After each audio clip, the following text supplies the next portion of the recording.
ಅಖಿಲ ಕರ್ನಾಟಕ ರೈತ ಸಂಘ ಹಾಗೂ ಕರ್ನಾಟಕ ರಕ್ಷಣಾ ವೇದಿಕೆ ವತಿಯಿಂದ ಅಲಕಾಪುರ ಮತ್ತು ಜಿ ಬೊಮ್ಮಸಂದ್ರ ಪಂಚಾಯಿತಿಗಳು ಮತ್ತು ಗೌರಿಬಿದನೂರು ನಗರ ಕೃಷಿಗೆ ಹಾಗೂ ಕುಡಿಯುವ ನೀರಿಗಾಗಿ ದ್ಯಾವಪ್ಪನ ಕೆರೆಯ ಬಳಿ ಮಿನಿ ಡ್ಯಾಂ ನಿರ್ಮಾಣಕ್ಕಾಗಿ ಒತ್ತಾಯಿಸಿ ಇಂದು ಬೃಹತ್ ಬೈಕ್ ರ್ಯಾಲಿ ಹಾಗೂ ಪ್ರತಿಭಟನೆಯನ್ನು ಅಲಕಾಪುರ ಗೇಟ್ನಿಂದ ಪ್ರಾರಂಭ ಮಾಡಿ ತಾಲೂಕು ಕಚೇರಿ ಬಳಿ ಮುತ್ತಿಗೆ ಹಾಕಿ ಮನವಿ ಪತ್ರವನ್ನು ಉಪ ತಹಶೀಲ್ದಾರರಾದ ಆಶಾರವರಿಗೆ ಮನವಿ ಪತ್ರವನ್ನು ನೀಡಲಾಯಿತು. ಈ ಸಂದರ್ಭದಲ್ಲಿ ಹಲವು ಕನ್ನಡಪರ ಸಂಘಟನೆಗಳು ಹಾಗೂ ಎಕೆಆರ್ಎಸ್ ಸಂಘಟನೆಯ ಮುಖಂಡರುಗಳಾದ ಎನ್ಆರ್ ರವಿಚಂದ್ರ ರೆಡ್ಡಿ, ಜಿಲ್ಲಾ ಸಹ ಸಂಚಾಲಕರು ಎಕೆಆರ್ಎಸ್, ಕರ್ನಾಟಕ ರಕ್ಷಣಾ ವೇದಿಕೆಯ ಜಿಲ್ಲಾಧ್ಯಕ್ಷರಾದ ಸುರೇಶ್ ಬಾಬು, ತಾಲೂಕು ಅಧ್ಯಕ್ಷರಾದ ಜಿಎಲ್ ಅಶ್ವಥ್ ನಾರಾಯಣರವರು, ಪ್ರಧಾನ ಕಾರ್ಯದರ್ಶಿಯಾದ ಪ್ರಭಾಕರ್, ಹರ್ಷವರ್ಧನ್ ರೆಡ್ಡಿ, ಆನಂದ್ ರೆಡ್ಡಿ ಜಿಟಿ, ಮಧುಸೂದನ್ ರೆಡ್ಡಿ, ವೆಂಕಟರೆಡ್ಡಿ, ರೈತ ಸಂಘ ಜಿಲ್ಲಾಧ್ಯಕ್ಷರಾದ ರಾಮನಾಥ್ ರೆಡ್ಡಿ, ಕೋಲಾತ್ ನರಸಿಂಹಾರೆಡ್ಡಿ ಇನ್ನು ಮುಂತಾದವರು ಉಪಸ್ಥಿತರಿದ್ದರು.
ದರ್ಶಕರು ಬಿಳಿಗೆರೆಯಿಂದ ಹೊರಗಡೆ ಬನ್ನಿ. ಎಲ್ಲ ರೈತರು ಕೂಡ ನಿಧಾನವಾಗಿ ಆಟೋ ನಿಧಾನದಲ್ಲಿ ಬರಬೇಕು. ನಿಧಾನವಾಗಿ ಬನ್ನಿ, ಒಬ್ಬರಿಂದ ಒಬ್ರು ಹೊರಗೆ ಅಥವಾ ನೀರು ಗಾಡಿ ಬನ್ನಿ.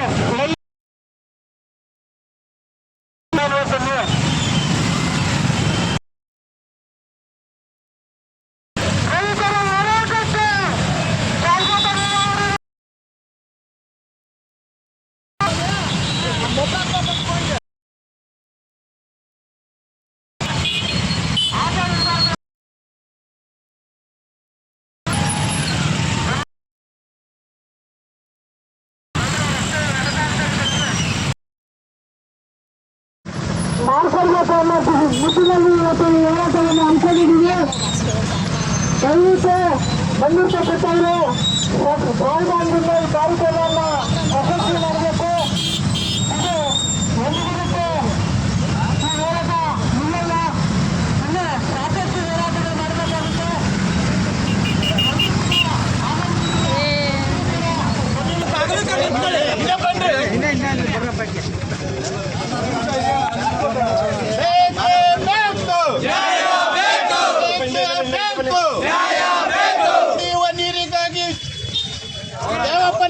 ಅಭಿವೃದ್ಧಿ ಮಾಡಲೇಬೇಕು. ನಗರದ ಜನರಿಗೆ ಕುಡಿಯುವ ನೀರಿಗಾಗಿ ದ್ಯಾವಪ್ಪನ ಕೆರೆಯಲ್ಲಿ ಮಿನಿ ಡ್ಯಾಂ ನಿರ್ಮಾಣ ಮಾಡಲೇಬೇಕು.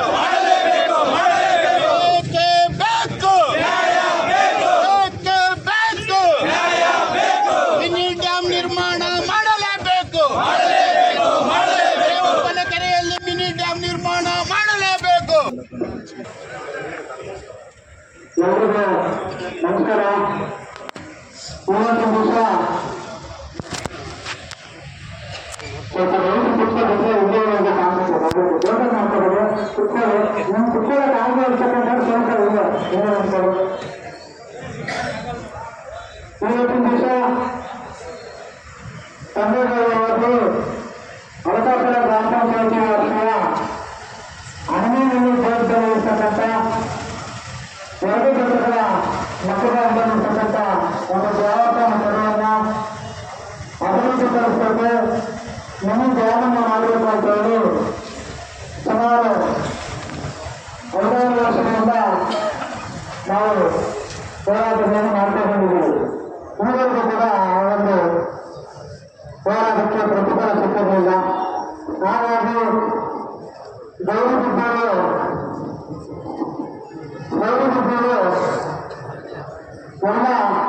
ಪತ್ರಿಕಾ ಮಾಧ್ಯಮ ಮಿತ್ರರನ್ನ ಒಂದ್ಸಾರಿ ಭೇಟಿ ಮಾಡಲಿಕ್ಕೆ ಕೇಳ್ಕೊಂಡ್ವಿ. ನಮ್ಮ ರಾಮಕೃಷ್ಣ, ನಮ್ಮ ರವಿಚಂದ್ರ ಅವರು, ಅಶೋಕ್ ಅವರು, ನಾವೆಲ್ಲ ಗೌರವಿತ ಎಲ್ಲ ಮಾಧ್ಯಮ ಮತ್ತು ಪತ್ರಿಕಾ ಮಿತ್ರರು ಆಗಮಿಸಿ ಅಲ್ಲಿ ಸ್ಥಳವನ್ನು ಪರಿಶೀಲನೆ ಮಾಡಿ ಒಂದು ಪ್ರಸಾರವನ್ನು ಮಾಡಬೇಕು. ಅಲ್ಲಿಂದ ಪ್ರಾರಂಭದಲ್ಲಿ ಅತ್ಯಂತ ಬೆಳಕಿನ ಬಂದು ಎಲ್ಲ ಪತ್ರಿಕೆಗಳಲ್ಲಿ ಮಾಧ್ಯಮಗಳಲ್ಲಿ ಬಂದ್ಮೇಲೆ ಮೊದಲಾಗಿ ಅವರಿಗೆ ಈ ಬೆಳಕಿನ ಚಲಕ್ಕೆ ಅವಕಾಶ ಮಾಡಿಕೊಂಡಂತ ಎಲ್ಲ ಪತ್ರಿಕಾ ಮತ್ತು ಮಾಧ್ಯಮಗಳಿಗೆ ಧನ್ಯವಾದಗಳನ್ನು ತಿಳಿಸ್ತಾ ಇವತ್ತು ಈ ಒಂದು ಹೋರಾಟಕ್ಕೆ ನಮ್ಮ ಅಲ್ಲಾಪುರ ಗ್ರಾಮ ಪಂಚಾಯತ್ ಹಾಗೂ ಚೀಬಂದ್ರ ಗ್ರಾಮ ಪಂಚಾಯತಿಯ ಅಧ್ಯಕ್ಷರು, ಉಪಾಧ್ಯಕ್ಷರು, ಗೌರವಾನ್ವಿತ ಎಲ್ಲ ಸದಸ್ಯರು ಹಾಗೂ ಸಂಘ ಸಂಸ್ಥೆಯ ಎಲ್ಲ ಸದಸ್ಯರು, ರೈತರು ಕೂಡ ಆಗಮಿಸಿದ್ದಾರೆ. ಅದೇ ಮುಂಬರುವ ಭಾಗದಲ್ಲಿ ತಮಿಳುನಾಡು ತಾಲೂಕಿನ ಪ್ರಗತಿಪರ ಸಂಘಟರು, ರೈತರು, ಸಂಘಟರ ಹೋರಾಟಗಾರರು ತಮ್ಮ ಜೀವನವನ್ನು ಹೋರಾಟ ಮಾಡಿಕೊಂಡು ಈ ತಾಲೂಕಿನ ಅಭಿವೃದ್ಧಿಗಾಗಿ ಈ ತಾಲೂಕಿನಲ್ಲಿ ಇರ್ತಕ್ಕಂಥ ಹಲವಾರು ಸಮಸ್ಯೆಗಳಿಗೆ ಹೋರಾಟ ಮಾಡ್ತಾ ಇರ್ತಕ್ಕಂಥ ಎಲ್ಲ ನನ್ನ ಆತ್ಮೀಯ ಅಭಿವೃದ್ಧಿಯ ಚಿಂತಕರಿಗೆ ಸ್ವಾಗತವನ್ನು ಕೊಡ್ತಾ ನಾವು ಇವತ್ತು ನಮ್ಮ ಬಂದಿರ್ತಕ್ಕಂಥ ಉದ್ದೇಶಕ್ಕೆ ಹೋರಾಟವನ್ನು ಮಾಡಬೇಕು. ಇವು ಸದ್ಯಕ್ಕೆ ಹೋರಾಟ ಅಂದರೆ ಮನೆ ಪಾತ್ರವನ್ನು ನೀಡಬೇಕು ಅಂತ ನೆರವುಗಳನ್ನು ತಂದಿದೆ. ಹೋರಾಟ ಮುಂದೆ ಪ್ರಾರಂಭವಾಗಿದೆ. ನಾವು ಇವತ್ತು ಏನು ಮನವಿ ಪತ್ರವನ್ನು ಸರ್ಕಾರಕ್ಕೆ ಹಾಗೆ ಎಲ್ಲ ಪ್ರತಿನಿಧಿಗಳು, ಸಚಿವರಿಗೂ, ಶಾಸಕರಿಗೂ ಎಲ್ಲರಿಗೂ ಮನವಿ ಪತ್ರವನ್ನು ಕೊಡಬೇಕು ಅಂತ ಈ ಒಂದು ಕಾರ್ಯಕ್ರಮವನ್ನು ಹಮ್ಮಿಕೊಳ್ಳಬೇಕು. ಒಂದು ವಾರಗಳ ಕಾಲ ನಾವು ಅವ್ರಿಗೆ ಮನವಿಯನ್ನು ಕೊಡೋಕ್ಕೆ ಕಾದು ಆಗದೇ ಇರುವಂತಹ ಸಂದರ್ಭದಲ್ಲಿ ಅವರ ಕಚೇರಿಯಲ್ಲಿ ಹೋಗಿ ಒಂದು ಮನವಿ ಪತ್ರವನ್ನು ಕೊಟ್ಟು 10ನೇ ತಾರೀಕು ಬರಬೇಕು ಅಂತ ಹೇಳಿ ಆದರೆ ರೈತರ ಒಂದು ಮನವಿಗೆ ಬಂದಿದ್ದರೆ ಈ ದಿನ ಯಾರು ಬರೋ ಹಾಗೆ ಕಾಣ್ತಾ ಇಲ್ಲ ಅಂತ ನಮಗೆ ಅನಿಸಿದೆ. ಇರಲಿ, ಬರ್ತಾರೆ, ಹೋಗ್ತಾ ಇರ್ತಾರೆ.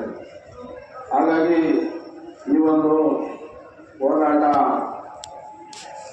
ಕೇವಲ ತೊಂಡೆಬಾವಿ ವಿಚಾರವಾಗಿ ಎಲ್ಲ ಹೋರಾಟ ನಡೀತಾ ಇದ್ದು ನಮ್ಮ ತಾಲೂಕಿನ ಎಲ್ಲ ಹೋಬಳಿಗಳಿಗೆ ದಕ್ಷಿಣ ವೇದಿಕೆ, ARS ಎಲ್ಲ ರೈತ ಪರ ಸಂಘಟನೆಗಳು ಈ ಒಂದು ಹೋರಾಟವನ್ನು ತೆಗೆದುಕೋಬೇಕು ಅಂತ ತೀರ್ಮಾನ ಮಾಡಿ ಮುಂದೆ ಬಂದಿದ್ದೀವಿ.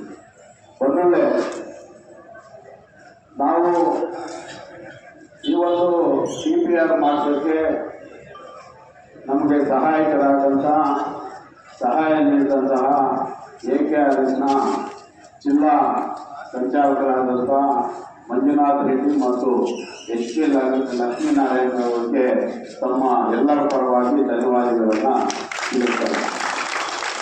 AKRSನ ಜಿಲ್ಲಾ ಅಧ್ಯಕ್ಷರಾದಂಥ ಮಂಜುನಾಥ್ ರೆಡ್ಡಿ ಅವರಲ್ಲಿ ಮನವಿ ಮಾಡಿದಾಗ ಅವರು ಇಂಜಿನಿಯರನ್ನು ಕರೆಸಿ ಮುಂದೆ ಒಂದು ವಾರದಲ್ಲಿ ಅವತ್ತು DPR ಅನ್ನು ಮಾಡಿಸ್ಕೊಡ್ತಾರೆ.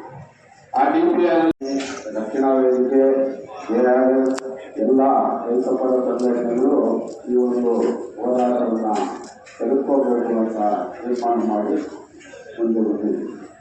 ಒಂದೊಳ್ಳೆ ನಾವು ಈ ಒಂದು CPR ಮಾಡೋಕ್ಕೆ ನಮಗೆ ಸಹಾಯ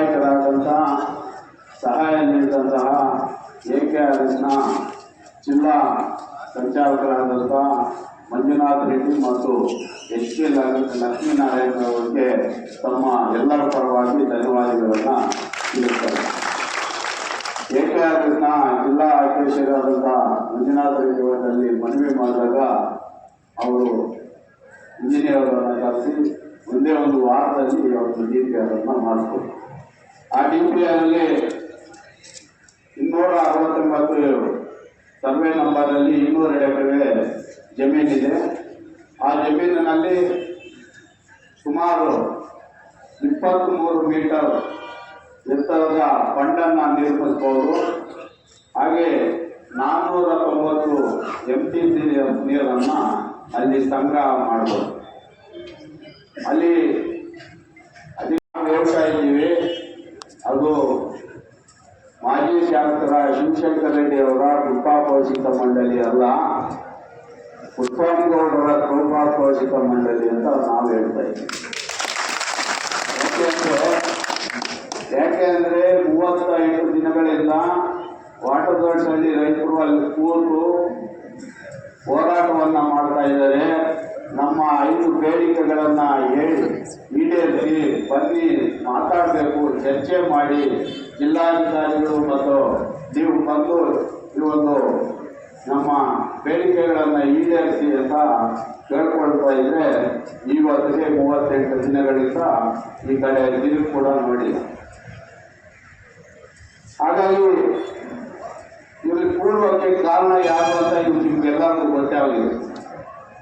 ಅವರು ಬಂದು ತಾಲೂಕಿನ ದಣಿಗಳು ಬಂದು ರೈತರ ಸಮಸ್ಯೆಯನ್ನು ಆಲಿಸಿ ಅವರ ಬೇಡಿಕೆಯನ್ನು ಈಡೇರಿಸಿದ್ರೆ ಇಲ್ಲಿ ಯಾಕೆ ನಾವು ಕೂಡಿಸಬೇಕಾಗುತ್ತೆ? ರೈತ ಸಂಘಟನೆ ಆಗಿರ್ಬೋದು, ರಕ್ಷಣಾ ವೇದಿಕೆಗಳಾಗಿರ್ಬೋದು, KRS ಎಲ್ಲ ರೈತ ಸಂಘಟನೆಗಳು ಇಲ್ಲಿ ಕೂತು ಧರಣಿ ಮಾಡ್ಕೊಂಡು ಕೂತ ಕೆಲಸ ಇರ್ತಾ ಇದೆ.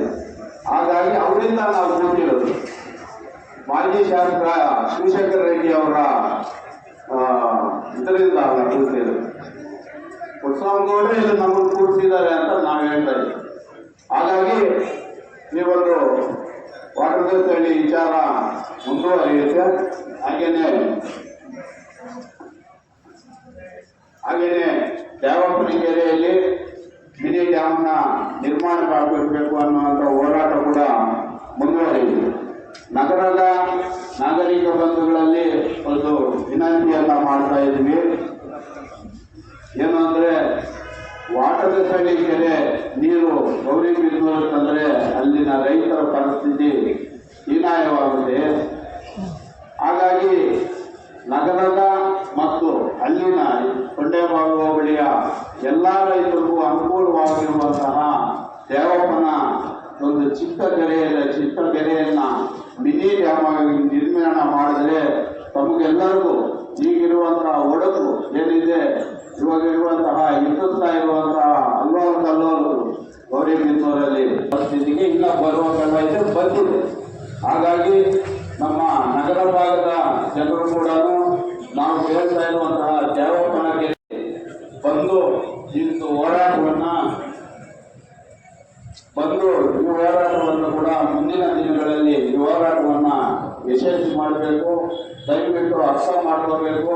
40 ಹಳ್ಳಿಗಳಿಗೆ ರೈತರಿಗೆ ಅಂತರ್ಜಲ ಮಟ್ಟ ಏರುತ್ತೆ.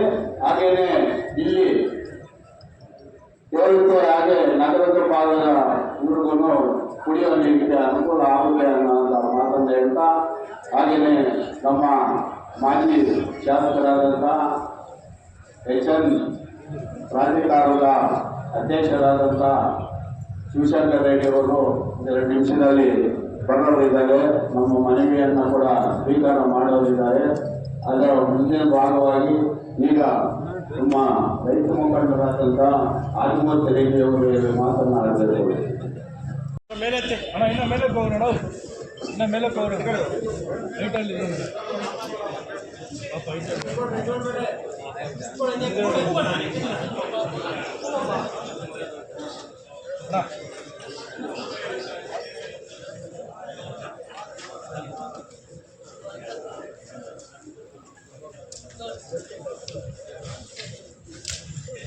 ಕರ್ನಾಟಕದ ಪರವಾಗಿ ಭಾಷಣವನ್ನು ತಮ್ಮ ಮನವಿಯನ್ನು ಸ್ವೀಕರಿಸಿದರು.